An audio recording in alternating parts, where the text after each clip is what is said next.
আসসালামু আলাইকুম। সবাইকে শুভেচ্ছা জানাচ্ছি। দর্শক দেখছেন ওপেন দ্য ইউটিউব চ্যানেল এবং মাসুম মাহবুব ফেসবুক পেজ। পৃথিবীর যেই প্রান্ত থেকে যারা দেখছেন সবার জন্য শুভকামনা, ভালোবাসা। দর্শক প্রচুর কমেন্ট পাচ্ছি বাংলাদেশের খবর বেশি চান। আমাদের এক ভাই, কি নাম? হাসনাত। তিনি লিখছেন আপনার কাছ থেকে এখন বাংলাদেশের বেশি খবর চাই। বাংলাদেশের হলুদ মিডিয়ার খবর শুনি না। তাই আপনার খবরের অপেক্ষায় থাকি। দিনে ৩-৪ বার খবর দিলে ভালো হয় সবার জন্য। হ্যাঁ, ভালো হয় আমি বুঝতে পারি, কিন্তু আমার দফা-রফা হয়ে যাবে। কারণ আমি চেষ্টা করি সবসময় আপনাদেরকে তথ্যভিত্তিক খবর দিতে। সেইজন্য প্রচুর স্টাডি করতে হয়, প্রচুর সংবাদ সংগ্রহ করতে হয়। দর্শক, আজকে থাকবে আন্তর্জাতিক বিশ্বের বেশ কিছু গুরুত্বপূর্ণ খবর। বাট ১ম এই আমি বাংলাদেশের সংসদে আজকে একটা সরকারি দল এবং বিরোধী দলের মধ্যে লড়াকু মনোভাব দেখেছি। সেই ভিডিওটা এক নজর আপনাদের দেখাতে চাই। কি ঘটেছিল সংসদে সেটা আপনাদের একটু দেখালে হয়তো ভাল লাগবে। আপনাদেরও ভাল লাগবে, আমারও ভাল লাগবে। যে বাংলাদেশের সংসদ কোথায় গিয়ে থামছে, কোথায় চলে যাচ্ছে। শুধু হাওয়াই ভাবে যদি বলা হয়, আমভাবে যদি বলা হয় যে এই সমস্ত হচ্ছে প্রতিকারার্থী, বিরোধী এমপির উপর হামলা হচ্ছে প্রতিকারার্থী, স্পেসিফিক কোশ্চেন করতে হবে। সেই জন্য বলছি এটা মহান জাতীয় সংসদ, বাইরের বক্তৃতা এখানে চলে না। ধন্যবাদ। প্রশ্ন করতে হবে। শিক্ষকতা করতে হলে তিনি একটা ইউনিভার্সিটি খুলুন, ওখানে যার পছন্দ গিয়ে ভর্তি হবে, ওনার লেকচার শুনবে। সংসদ অধিবেশন যেদিন থেকে বসা শুরু হয়েছে সেদিন থেকে তিনি তুচ্ছ তাচ্ছিল্য করে সবাইকে উনি নিজেকে কি মনে করেন আমি বুঝতে পারি না।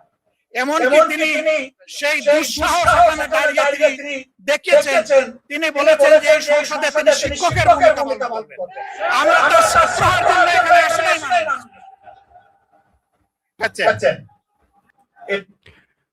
আজকে বাংলাদেশের সংসদ অধিবেশনে দুই দলের মধ্যে বেশ লড়াই হয়েছে, স্বরাষ্ট্রমন্ত্রী ভার্সেস বিরোধী দল।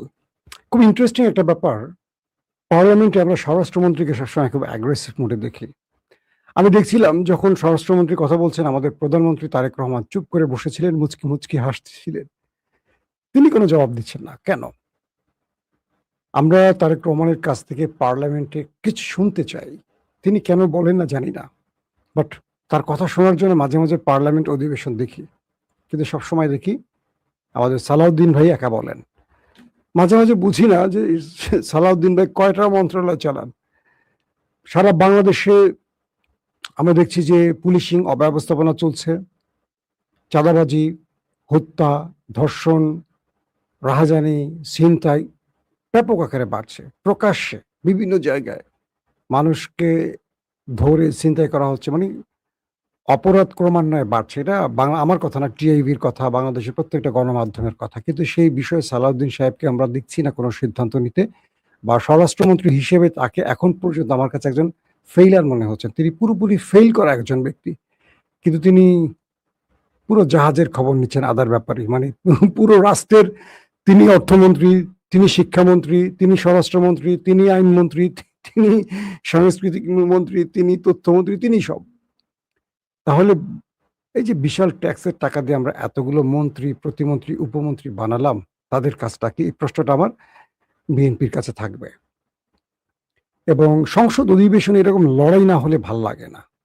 লড়াই হওয়া উচিত, প্রয়োজনে হাত পা চলবে।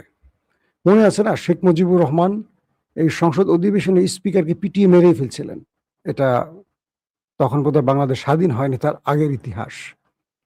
তো এরকম না হলে হয়, মারামারি করবেন, মাথা ফাটায় ফেলবেন, জামা ছিঁড়ে ফেলবেন, সব ছিঁড়ে ফেলবেন, প্রয়োজনে নিচেটা খুলে ফেলবেন, লেংটু হয়ে পার্লামেন্ট থেকে বেরোবে। কারণ এদেশে যারা রাজনীতি করেন তারা তো দেশ এবং জনগণের জন্য করেন না, তারা রাজনীতি করেন পকেট, বুঝছেন নি? দেখেন সালাউদ্দিন ভাই কই ছিল? গুম ছিল।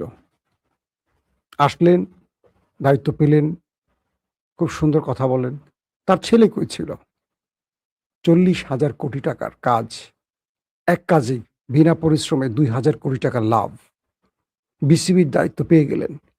তাহলে তারেক রহমানের গাড়ির পেছনে যারা ছোটেন, যারা ভ্যানগার্ড হয়ে দৌড়ান, বিগত 15.5 বছরে যারা জীবন দিলেন, গুম হলেন, ক্রস ফায়ার হলেন, জনির খবর কোথায়, ওয়াসিম কোথায়, আমাদের ইসাক ভাই জেলের পর জেল খাটলেন, দলে চান্সই পেলেন না, বের করে দিল। আসলে রাজনীতিটা সবাই যে করছেন বুঝে শুনে করবেন, কারণ নেতার ছেলে নেতা হবে, নেতার ছেলে বড় পদ পাবে, নেতার ছেলে 1,000 কোটি টাকার কাজ পাবে। আপনি পাবেন ওই যে নেতার ছেলে যা পাবে, নেতার ছেলের পেছনে ছাতি ধরে ওই দিন মজুরের মতো 200 টাকা, 500 টাকা, 1,000 টাকা। আপনি গুলি করবেন, পটকা মারবেন, অবরোধ করবেন, মিছিল করবেন, আপনি সব করবেন। পাবে কিন্তু এসি রুমে থাকা বিদেশে পড়া নেতার ছেলে। এটা হলো বাংলাদেশের রাজনীতির বিউটি, সৌন্দর্য, তাই না? নেতার ছেলেই নেতা হবে, আর আপনি শুধু জীবন দেবেন। কত মায়ের বুক খালি হলো, কত সন্তান এতিম হলো, খোঁজও নেয় না কেউ। খোঁজ নিয়ে দেখেন, নেতার ছেলে নেতা হবে, আবার সেই নেতা বড় বড় কথা বলবে। চলেন আমরা চলে যাই আন্তর্জাতিক খবরে। প্রথমে আমরা কিছু তথ্য দিয়ে আগে আমরা একটু ইয়েতে যাই।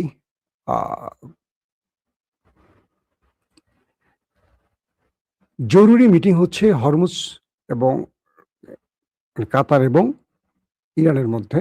হরমুজ করিডোর নিয়ে কাতার ও ইরানের আলোচনা হয়েছে, সেখানে কিছু আপডেট আসছে আমাদের কাছে, সেটা আগে দিয়ে নেই।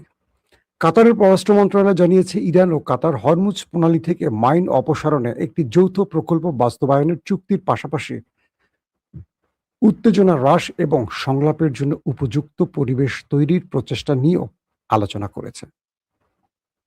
ইরানের রাষ্ট্রপতি মতপার্থক্য থাকা সত্ত্বেও মুসলিম দেশগুলোর মধ্যে ঐক্যের আহ্বান জানিয়েছেন। তেহরানে অনুষ্ঠিত 40তম আন্তর্জাতিক ইসলামী ঐক্য সম্মেলনে ভাষণ দিতে গিয়ে মাসুদ পেজেশকিয়ান বলেন, কোনো মুসলিম দেশের ভূখণ্ড অন্য কোনো মুসলিম দেশের বিরুদ্ধে ব্যবহার করা উচিত নয়। ভালো কথা বলেছেন। মার্কিন প্রেসিডেন্ট ডোনাল্ড ট্রাম্প আল জাজিরাকে বলছেন যে অর্থনৈতিক ও সামরিক উভয় পদক্ষেপই কার্যকর এবং ইরানের বিরুদ্ধে যুক্তরাষ্ট্র ইসরায়েল যুদ্ধ শেষ করতে তেহরানের সঙ্গে আলোচনায় তিনি তাড়াহুড়া করছেন। আসেন, মাসুদ পেজিশকিয়ান কথাটা কি বলেছেন, যে ইরানের বিরুদ্ধে আমেরিকা ইসরায়েল যে যুদ্ধটা শুরু করেছে এখানে মুসলিম দেশগুলো ব্যবহার করছে, এটা ঠিক না। সেই মুসলিম দেশগুলোকে গালফ কান্ট্রি, অর্থাৎ আরব কান্ট্রি। এবং তিনি ইঙ্গিত করছেন যে আমাদের মধ্যে ঐক্যের প্রয়োজন আছে। আসলে তো আমাদের মধ্যে ঐক্যের প্রয়োজন আছে, নতুবা দেখেন এই ঐক্যহীনতার জন্য ইরাক শেষ হয়ে গেল, আফগান শেষ হয়ে গেল, সিরিয়া শেষ হয়ে গেল, একে একে কত দেশ শেষ হয়ে গেল, কোনো মুসলিম দেশ আসলো না এগিয়ে। ওরা একটাকে ধরে একটাকে শেষ করে দেয়, আর আমরা ফতোয়া দেই গানে মিউজিক দিয়ে হারাম, আমরা ফতোয়া দিই প্যান্ট শার্ট পরা হারাম। আমার কেন যেন মাঝে মাঝে খুব মজা লাগে এসব কথা শুনলে। পৃথিবীর অনেক দেশ ঘুরেছি, বড় বড় স্কলারদের কাছে বসে তাদের কথা শোনার সুযোগ পেয়েছি। খুব ইন্টারেস্টিং একটা কথা বলি আপনাদের। বাংলাদেশে আমি যতদিন জুমার নামাজ পড়েছি বিভিন্ন জায়গায়, আমি না জুমার খুতবায় বা আলোচনায় এমন কিছু বক্তব্য পাই না যে বক্তব্যটা নতুন। প্রতিটা বক্তব্যেই সেই নবীদের ইতিহাস, সেই গল্প, একই গল্প ঘুরে ফিরে এই গল্পগুলো ওয়াজ মাহফিল মসজিদ খুতবা সব জায়গায় চলে। আমাদের ইমামদের ভালো করে দেখবেন যে যে এলাকার একজন ইমাম বা মুয়াজ্জিন আছেন, সেই এলাকার প্রভাবশালী লোকদের কাছে মাথা নত করে বসে থাকে। সে সুদখোর হলে তার বাসায় দাওয়াত পড়াতে বাধ্য, তার হালাল ইনকাম আছে কিনা খোঁজ নেয় না। আমাদের ইমামদেরকে সম্মান করে দেখেন, ইমামরা বরং মাথা নিচু করে থাকে ভয়। অথচ ইমাম মানে নেতা, একজন নেতা পুরো এলাকার নেতা হবেন। কে এলাকার কত বড় নেতা কাউকে তোয়াক্কা করার কথা না আমাদের ইমামদের, বরং তাদের কাছে এসে মাথা নত করে বসে থাকা উচিত। আমাদের ইমামরা যে মসজিদে এত বছর ধরে খুতবা দিচ্ছেন, এই খুতবা থেকে কয়টা মানুষ কয়টা নসিহত নিল, কয়টা মানুষের জীবন পরিবর্তন হলো কেউ বলতে পারবেন? ইসলামটা এখানে না। আমি ইউরোপের মতো দেশে যখন আলোচনা, তার অনেক জায়গায় ইংরেজিতে আলোচনা হয়, একজন আফ্রিকান কালো কুচকুচে কালো তিনি খুতবা দিচ্ছেন ঈদের নামাজে, লন্ডনের কথা বলছে। আমি মুগ্ধ হয়ে তার কথাগুলো শুনছিলাম। আল্লাহু আকবার, কি কথা বলছেন! ওই বক্তব্য যারা শুনবেন তারা ঘর থেকে বের হয়ে দিন প্রতিষ্ঠার জন্য জীবন উৎসর্গ করে দেবেন। আর আমাদের সেই একই কাহিনী, একই গল্প, তো সেটাই বলছিলাম যে আজকে মুসলিমদের মধ্যে যে ঐক্যহীনতা, আজকে ইরানকে টার্গেট করছে, এরপরে তুরস্ক টার্গেট হবে, এরপরে পাকিস্তান টার্গেট হবে, এরপরে বাংলাদেশ টার্গেট হবে। কেউ এগিয়ে আসবে না। আমরা প্রত্যেকে নিজেকে লুকিয়ে রাখার চেষ্টা করি। দর্শক, আসেন আঞ্চলিক উত্তেজনা প্রশমনে উভয় দেশের মধ্যে অর্থাৎ হরমুজ প্রণালীর ইস্যুতে বলছি, কূটনৈতিক প্রচেষ্টার মধ্যে দোহা ও তেহরান হরমুজ প্রণালীর মধ্য দিয়ে একটি অস্থায়ী যৌথ নৌ কৌশল স্থাপনের সম্ভাবনা নিয়ে আলোচনা করছে বলে কাতারের পররাষ্ট্র মন্ত্রণালয় জানিয়েছে। বৃহস্পতিবার কাতারের প্রধানমন্ত্রী ও পররাষ্ট্রমন্ত্রী শেখ মোহাম্মদ বিন আব্দুর রহমান বিন জেসিম আল থানি তেহরানে ইরানের পররাষ্ট্রমন্ত্রী আব্বাস আরাকচির সাথে সাক্ষাৎ করেছেন, যেখানে তারা সংলাপের অনুকূল পরিবেশ তৈরির প্রচেষ্টা নিয়ে আলোচনা করেছেন। আলোচনা একটি প্রস্তাবিত অন্তর্বর্তীকালীন কাঠামো নিয়েও আলোচনা করা হয়, যার আওতায় হরমুজ প্রণালীর মধ্য দিয়ে একটি অস্থায়ী যৌথ নৌ চলাচল করিডোর স্থাপন এবং জলপথটিকে মাইনমুক্ত করার জন্য যৌথ প্রচেষ্টা অন্তর্ভুক্ত থাকবে। বৈঠকে শেখ মোহাম্মদ প্রতিবেশী রাষ্ট্রগুলোর সার্বভৌমত্ব ও নৌ চলাচলের স্বাধীনতাকে সম্মান করার প্রয়োজনীয়তার উপর জোর দেন এবং একই সাথে উত্তেজনা প্রশমনের জন্য কূটনৈতিক প্রচেষ্টা অব্যাহত রাখার কথা বলেন। অন্যদিকে আরাকচি উত্তেজনা হ্রাস এবং সংলাপকে সমর্থন করার লক্ষ্যে কাতারের অব্যাহত কূটনৈতিক প্রচেষ্টার জন্য তেহরানের কৃতজ্ঞতা প্রকাশ করেন। ইরান ও ওমানের মধ্যবর্তী সংকীর্ণ জলপথ হরমুজ প্রণালী একটি অত্যন্ত গুরুত্বপূর্ণ সংবেদনশীল বৈশ্বিক নৌপথ এবং পারস্য উপসাগর থেকে আসা তেল ও গ্যাসের জন্য একটি গুরুত্বপূর্ণ সংকীর্ণ পথ। তেহরানে থাকাকালীন শেখ মোহাম্মদ ইরানের সংসদ স্পিকার মোহাম্মদ বাগের গালিবাফের সাথে সাক্ষাৎ করেন। আসেন এটা নিয়ে আমরা একটা ইম্পর্টেন্ট তথ্য আপনাদের দেই। তথ্যটা হলো, আমেরিকা, যেটা শিরোনাম করছি আপনারা দেখে মোটামুটি বুঝতে পেরেছেন, আমেরিকা আজকে তার মিত্রদের বলছে তোমরা হরমুজ প্রণালীতে ঢোকো, তোমাদের সব রকম সাপোর্ট আমরা দেব। তো এই বিশ্বাস নিয়ে কুয়েতের তেলের ট্যাঙ্কার প্রবেশ করেছিল হরমুজ প্রণালীতে। সঙ্গে সঙ্গে ইরান অ্যাটাক করলো। আমেরিকা বলল কি যে আমরা সকল মাইন, ইরান যে হরমুজ প্রণালীতে মাইন পুঁতে রেখেছিল সেই মাইনগুলোকে আমরা ধ্বংস করে ফেলেছি। অর্থাৎ তোমরা চাইলে এখন হরমুজ প্রণালীতে আরামে ব্যবহার করতে পারো। তো সেই মার্কিন যুক্তরাষ্ট্রের ঘোষণা পেয়ে কুয়েতের একটি ট্যাঙ্কার সেখান থেকে বেরোচ্ছিল, ওইটাকে ইরান বিস্ফোরণ করে উড়িয়ে দেয়। যখন ইরান অ্যাটাক করে, মার্কিন যুদ্ধ জাহাজগুলো উঠে পড়ে পালায়। যে মার্কিন যুদ্ধ জাহাজগুলো তেলের ট্যাঙ্কারটাকে বলেছিল যে আসো আমরা তোমাদের পাহারা দেব এবং সাগরে কোনো মাইন নেই, সব আমরা তুলে ফেলেছি। কিন্তু নির্দিষ্ট জায়গায় আসার পরে যখন এটার উপর হামলা হলো এবং মাইন বিস্ফোরণ হলো, তখন সেই জাহাজটি যখন আক্রান্ত হয়, আমেরিকার যে জাহাজগুলো, ওয়ারশিপগুলো, সেই জাহাজটাকে, তেলের ট্যাঙ্কারকে পাহারা দিয়ে নিয়ে আসছিল, তারা উঠে পড়ে বাবার নাম নিয়ে পালায় চলে যায়। বিষয়টা খুব ইন্টারেস্টিং না? আমাকে ডেকে নিয়ে আসলেন পাহারা দিবেন করে, যখনই আক্রমণ হলো উঠে পালালো। তো ইরানের গণমাধ্যম বলছে যে ইরানের আক্রমণ দেখে আমেরিকা নিজেই তো পালিয়ে চলে গেল। তো তোমরা আমেরিকার কি বলবো আহ্বানে বা আমেরিকা তোমাদের বলে আর তোমরা চলে আসো, নিজের ধ্বংস ডেকে আনছো, এটা কি তোমাদের বোকামি নয়? মানে আমেরিকা এত সাহসী একটা দেশ, যখন ইরান আক্রমণ করে নিজে উঠে পড়ে পালায়, আবার সারাদিন বলে কি? ইরান বলছে সাগরে যে মাইন পোতা হয়েছে আমেরিকা আসলে এগুলো তুলতে পারেনি, ধ্বংস করতে পারেনি। আমেরিকা মিথ্যাচার করছে, বাকিদের ডেকে এনে এখানে বিপদে ফেলছে, কেউ যেন এই ভুল না করে। অর্থাৎ ইরান আমেরিকার একেবারে অস্তিত্ব ধরে টান দিয়েছে। দর্শক, আরেকটি গুরুত্বপূর্ণ খবর আছে, সেটা হলো আকস্মিক বন্যা। অর্থাৎ নেপালে যে বন্যাটি হয়েছে নেপাল চীন সীমান্তে, সেখানে মৃতের সংখ্যা বেড়ে ৩৬২ জন হয়ে গেছে ইতিমধ্যে এবং ১৩০০ জনের বেশি এখনো নিখোঁজ রয়েছে। অর্থাৎ ক্রমান্বয়ে উদ্ধার কাজ চলছে আর নিহতের সংখ্যা বাড়ছে, কমছে না, বরং বাড়তেছে একের পর এক। এই নিহতের সংখ্যা আরো অনেক বেশি হওয়ার সম্ভাবনা আছে। একজন আমাকে প্রশ্ন করছে, আপনার কাছে যদি নবীজির কথা ভালো না লাগে তাহলে কার কথা ভালো লাগবে? এসব আন্ডা মূর্খ, মাথায় একটা টুপি আছে, মুখে একটু দাঁড়িয়ে আছে, কোরআন হাদিসের কিছু বলছে না, তাকে আমি বলছি নবীর কথা ভালো লাগে না? আমাদের মসজিদে যে নবীদের যে গল্পগুলো বলা হয়, এই গল্পটা কে জানে না? একই গল্প রিপিট করতেছেন। কোরআনে আল্লাহ রাসূলের পুরো জীবনটা বর্ণনা করা আছে, কিন্তু বাকি কোনো নবীদের পুরো হিস্ট্রি লেখা নাই। আসেন চ্যালেঞ্জে আসেন আমার সাথে। মুসা আলাইহিস সালামের কতটুকু গল্প কোরআনে আছে? ঈসা আলাইহিস সালামের যতটুকু আছে ততটুকু জানি, কিন্তু আমাদের হুজুররা রীতিমতো জন্ম থেকে মৃত্যু পর্যন্ত হিস্ট্রি বলে। হিস্ট্রিগুলি কোথায় পাইছে? যেহেতু কোরআনে বলে নাই, হাদিসও বলা নাই।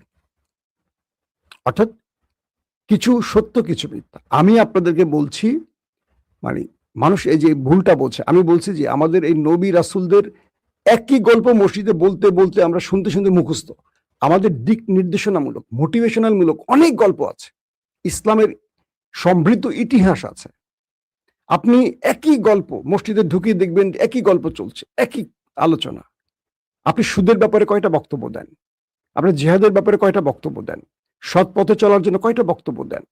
আপনি চরিত্র নিয়ে কয়টা বক্তব্য দেন? ঘুষ নিয়ে কয়টা বক্তব্য দেন? সমাজে ইসলাম প্রতিষ্ঠার জন্য কয়টা বক্তব্য দেন? এগুলো দেয়া যাবে না। এগুলো দিলে মসজিদ কমিটি বের করে দেবে। আমি বুঝিয়েছি এটা। যারা বেশি বোঝেন তাদেরকে আর বোঝানোর ক্ষমতা আমার নাই। পৃথিবীর বড় বড় দেশগুলো সফর করেন, সেখানে স্কলারদের আলোচনা শোনেন, পাগল হয়ে যাবেন, মাথা নষ্ট হয়ে যাবে।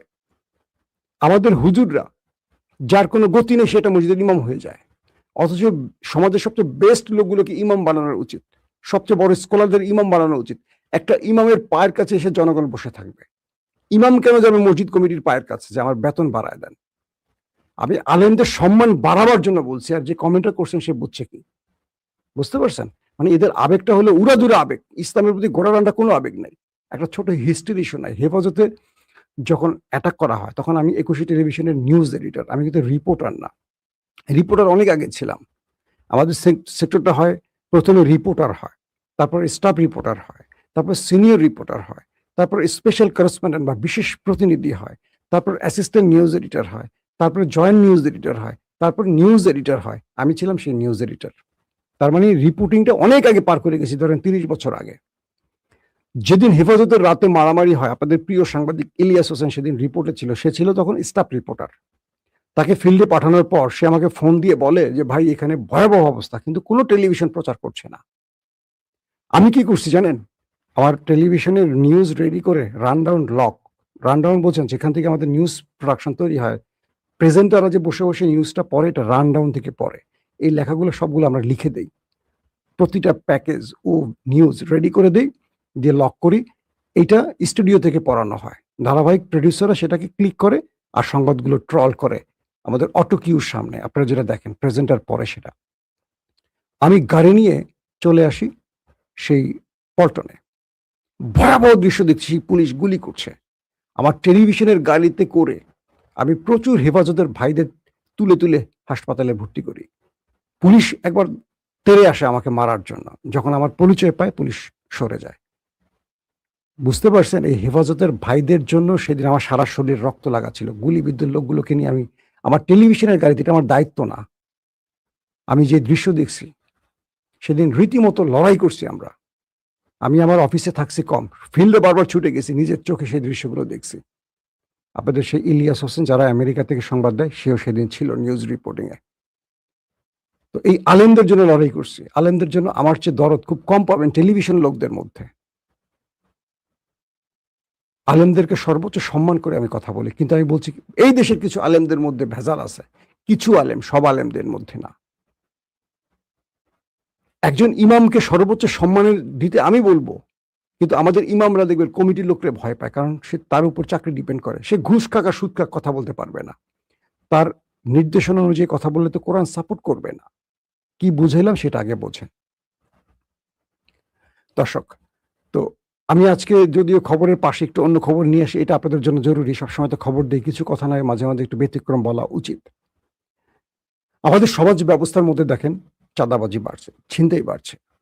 আল্লাহ ভীতি কমে গেলে এগুলো হয়। পাপাচার বাড়ছে। কেন বাড়ছে? একটা মসজিদে যখন ইমাম খুতবা দিবে, তার যদি এই সমাজের অসঙ্গতিগুলোকে নিয়ে কোরআন এবং হাদিস দিয়ে বক্তব্য দেয়, মানুষের মধ্যে ভয় তৈরি হবে না? হয় কি না? জাকির নায়েকের বক্তব্য শুনে অজস্র মানুষ মুসলিম হয় না, কিন্তু আমাদের অনেক আলেমদের বক্তব্যে কেউ মুসলিম হয়? মুসলমানই তো মুসলমান থাকে না। কেন হয় না? মানুষকে টাচ করতে হবে। যে কথাগুলো, ধরেন কিছু লোক আছে যারা মূর্খ, তাদেরকে আপনি সুর দিয়ে কিচ্ছা কাহিনী শোনান, দেখবেন কেঁদে টেঁদে পাগল হয়ে যাবে। যারা এডুকেটেড, যারা শিক্ষিত, ইংলিশ শিক্ষিত, যারা ডক্টর, যারা ইঞ্জিনিয়ার, যারা প্রফেসর, তাদেরকে আপনি মন করা কিচ্ছা কাহিনী বলে তারা বিজ্ঞান দিয়ে চিন্তা করবে, একদম ফাউল কথা বলছে হুজুর, কি বলতেছে এগুলো, কোনো যুক্তিকতা নেই। তাদেরকে বলতে হবে আপনার সেই জ্ঞান দিয়ে। তার মানে আমাদের আলেমদের, স্কলারদের অনেক বড় জ্ঞানের সাথে ফাইট করতে হয়। আলহামদুলিল্লাহ বাংলাদেশে অনেক বড় বড় স্কলার আছে, তাদের কারণে বাংলাদেশ ইসলাম এখনো টিকে আছে। কিন্তু এটাও সত্য যে কাঠমোল্লারা বাংলাদেশের ইসলামকে ক্ষতিগ্রস্ত করছে, এটা কি মানবেন না আপনারা? দর্শক, শেষ, ইরান আমেরিকাকে একটা মেসেজ দিয়ে দিয়েছে এবং কাতার ইরানের সাথে যে বৈঠক করছে সেখানে আমেরিকার কিছু বার্তা ছিল। সেখানে ইরানকে বলছে যে তোমরা হরমুজ প্রণালীটা যদি ছেড়ে দাও তাহলে আমেরিকা তোমাদের অনেকগুলো শর্ত মানবে।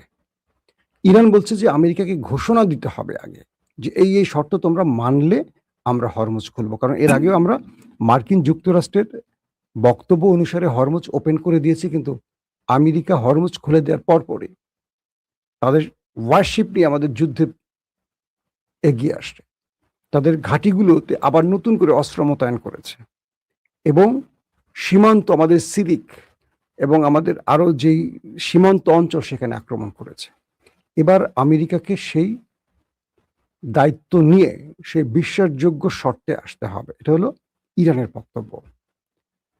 আমি আপনাদেরকে কালকে আবারও মক্কা চুক্তি নিয়ে আলোচনা করব, কারণ আমাদের পররাষ্ট্রমন্ত্রী রিয়াদ যাচ্ছেন এবং ভালো কিছু রেজাল্ট আমরা পাবো। অনেকেই আমার মক্কা চুক্তি নিয়ে আলোচনার অপেক্ষা আছেন। ইনশাআল্লাহ আবারও কালকে আমরা মক্কা চুক্তি নিয়ে ডিটেল আলোচনা আপনাদের সাথে করব। বিদায় নিয়ে আজকের মতো প্রত্যেকে ভালো থাকবেন। আল্লাহ হাফেজ।